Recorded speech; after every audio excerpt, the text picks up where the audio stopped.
Nothing, said Wesley Sinton soothingly. Nothing, honey.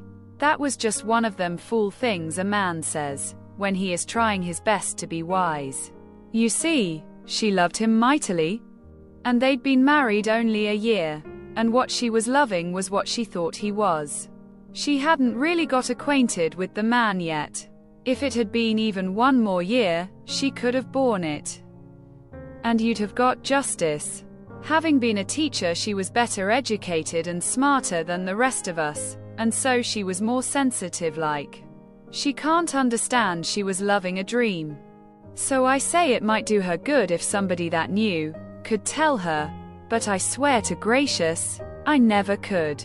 I've heard her out at the edge of that quagmire calling in them wild spells of hers off and on for the last 16 years, and imploring the swamp to give him back to her. And I've got out of bed when I was pretty tired, and come down to see she didn't go in herself, or harm you. What she feels is too deep for me. I've got to respect in her grief. And I can't get over it. Go home and tell your ma, honey, and ask her nice and kind to help you. If she won't, then you got to swallow that little lump of pride in your neck, and come to Aunt Maggie. Like you been a-coming all your life.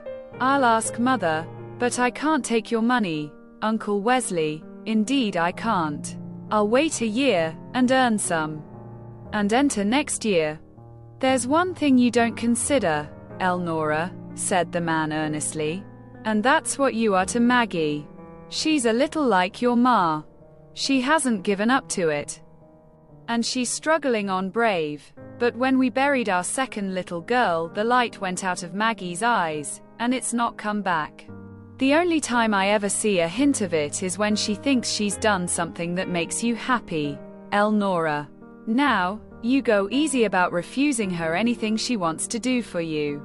There's times in this world when it's our bounden duty to forget ourselves, and think what will help other people. Young woman, you owe me and Maggie all the comfort we can get out of you. There's the two of our own we can't ever do anything for. Don't you get the idea into your head that a fool thing you call pride is going to cut us out of all the pleasure we have in life beside ourselves? Uncle Wesley, you are a dear, said Elnora. Just a dear. If I can't possibly get that money anywhere else on earth, I'll come and borrow it of you. And then I'll pay it back if I must dig ferns from the swamp and sell them from door to door in the city. I'll even plant them, so that they will be sure to come up in the spring. I have been sort of panic-stricken all day and couldn't think. I can gather nuts and sell them. Freckles sold moths and butterflies, and I've a lot collected. Of course, I am going back tomorrow. I can find a way to get the books. Don't you worry about me. I am all right. Now, what do you think of that? Inquired Wesley Sinton of the swamp in general. Here's our Elnora come back to stay. Head high and right as a trivet. You've named 3 ways in 3 minutes that you could earn $10, which I figure would be enough to start you. Let's go to supper and stop worrying. Elnora unlocked the case, took out the pail, put the napkin in it, pulled the ribbon from her hair, binding it down tightly again, and followed to the road. From afar, she could see her mother in the doorway. She blinked her eyes, and tried to smile as she answered Wesley Sinton, and indeed she did feel better. She knew now what she had to expect. Where to go, and what to do. Get the books she must.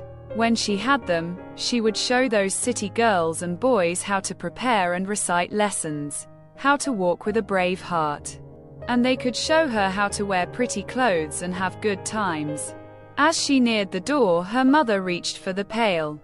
I forgot to tell you to bring home your scraps for the chickens, she said. Elnora entered. There weren't any scraps. And I'm hungry again as I ever was in my life. I thought likely you would be, said Mrs. Comstock. And so I got supper ready. We can eat first, and do the work afterward. What kept you so? I expected you an hour ago. Elnora looked into her mother's face and smiled. It was a queer sort of a little smile, and would have reached the depths with any normal mother. "I see you've been bawling," said Mrs. Comstock. "I thought you'd get your fill in a hurry. That's why I wouldn't go to any expense. If we keep out of the poor house, we have to cut the corners close. It's likely this brushwood road tax will eat up all we've saved in years. Where the land tax is to come from, I don't know. It gets bigger every year. If they are going to dredge the swamp ditch again, they'll just have to take the land to pay for it. I can't, that's all. We'll get up early in the morning and gather and hull the beans for winter. And put in the rest of the day hoeing the turnips." Elnora again smiled that pitiful smile. "Do you think I didn't know that I was funny and would be laughed at?" she asked. "Funny?" cried Mrs. Comstock hotly. "Yes, funny. A regular caricature," answered Elnora. "No one else wore calico, not even one other. No one else wore high heavy shoes, not even one. No one else had such a funny little old hat. My hair was not right, my ribbon invisible compared with the others. I did not know where to go, or what to do, and I had no books. What a spectacle I made for them." Elnora laughed nervously at her own picture. "But there are always two sides. The professor said in the algebra class that he never had a better solution and explanation than mine of the proposition he gave me, which scored one for me in spite of my clothes. Well, I wouldn't brag on myself. That was poor taste," admitted Elnora. "But, you see, it is a case of whistling to keep up my courage. I honestly could see that I would have looked just as well as the rest of them if I had been dressed as they were. We can't afford that, so I have to find something else to brace me. It was rather bad, Mother." "Well, I'm glad you got enough of it." "Oh, but I haven't," hurried in Elnora. "I just got a start. The hardest is over. Tomorrow they won't be surprised. They will know what to expect. I am sorry to hear about the dredge. Is it really going through?" "Yes. I got my notification today. The tax will be something enormous. I don't know as I can spare you, even if you are willing to be a laughing stock for the town." With every bite, Elnora's courage returned, for she was a healthy young thing. "You've heard about doing evil that good might come from it," she said. "Well, mother mine, it's something like that with me. I'm willing to bear the hard part to pay for what I'll learn. Already I have selected the ward building in which I shall teach in about 4 years. I am going to ask for a room with a south exposure so that the flowers and moths I take in from the swamp to show the children will do well." "You little idiot," said Mrs. Comstock. "How are you going to pay your expenses?" "Now that is just what I was going to ask you," said Elnora. "You see, I have had 2 startling pieces of news today. I did not know I would need any money. I thought the city furnished the books, and there is an out-of-town tuition. Also, I need $10 in the morning. Will you please let me have it?" $10, cried Mrs. Comstock. $10. Why don't you say 100 and be done with it? I could get one as easy as the other. I told you I couldn't raise a cent. Every year expenses grow bigger and bigger. I told you not to ask for money." "I never meant to," replied Elnora. "I thought clothes were all I needed and I could bear them. I never knew about buying books and tuition." "Well, I did," said Mrs. Comstock. "I knew what you would run into. But you are so bulldog stubborn, and so set in your way. I thought I would just let you try the world a little and see how you liked it." Elnora pushed back her chair and looked at her mother. "Do you mean to say," she demanded, "that you knew?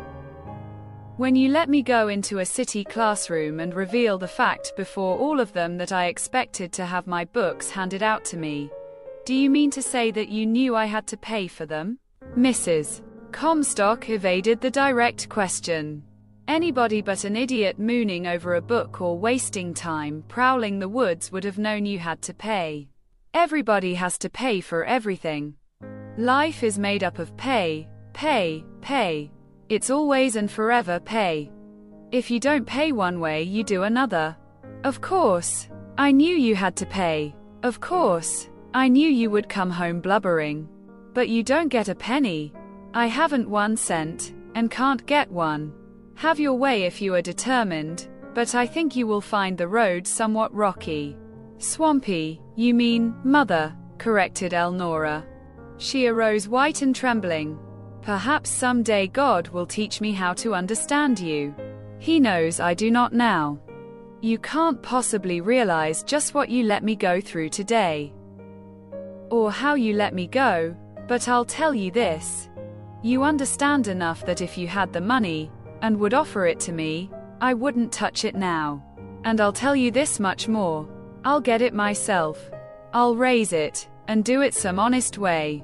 I am going back tomorrow, the next day, and the next. You need not come out.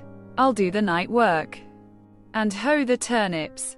It was 10 o'clock when the chickens, pigs, and cattle were fed, the turnips hoed, and a heap of bean vines was stacked beside the back door.